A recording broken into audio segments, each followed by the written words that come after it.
Black box flight recorder.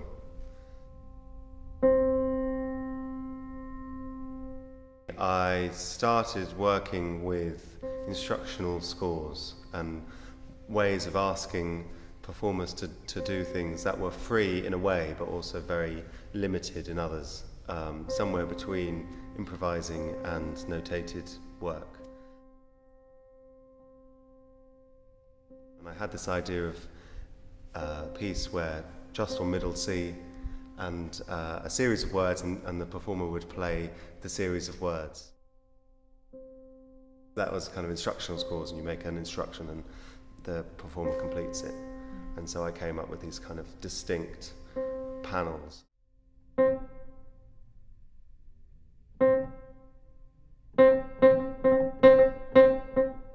When I performed at King's Place, I told the audience, gave them a bit of an idea of how the piece worked.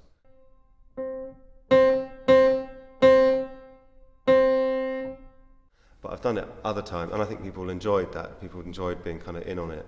And I think that's fine. I don't really prioritize kind of secrecy, really, as a composer. But when we've done it without, and we didn't tell people what it was about, and I quite enjoyed people trying to figure it out, because it's very mysterious. And if you don't tell people what's going on, or what's coming next, or how it works, then people kind of try and work it out. And the stuff on the lid, I remember people coming out and saying, "Oh, how did you notate all those rhythms?" And I said, "Well, I didn't."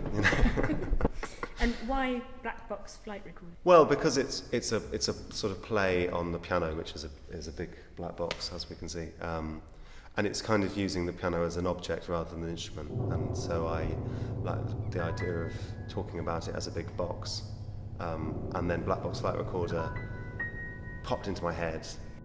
And this idea that it's a secret, there's a kind of hidden message in there after something terrible has happened that you have to you might be able to get out and you might not be able to get out.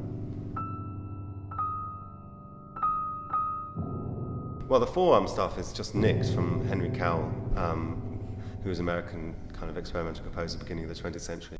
I think it's a piece that is both about the sound and about kind of discovery of sound in what I find like a problematic instrument to kind of make something of, but also about performance and about committing to the piece and committing to the piano and the ideas and projecting that across.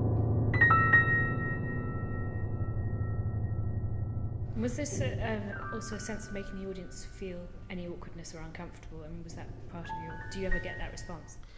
Yeah, no, I do quite regularly. Yeah,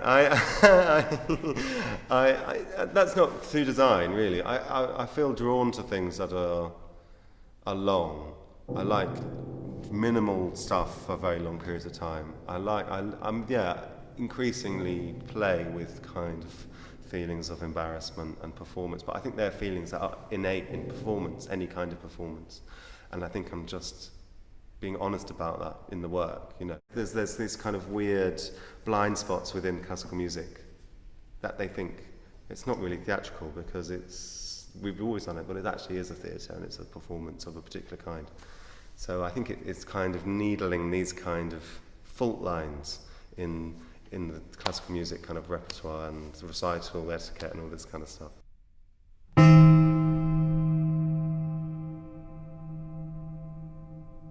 This is a really important piece for me because it's the first piece where I just did exactly what I wanted in my whole life.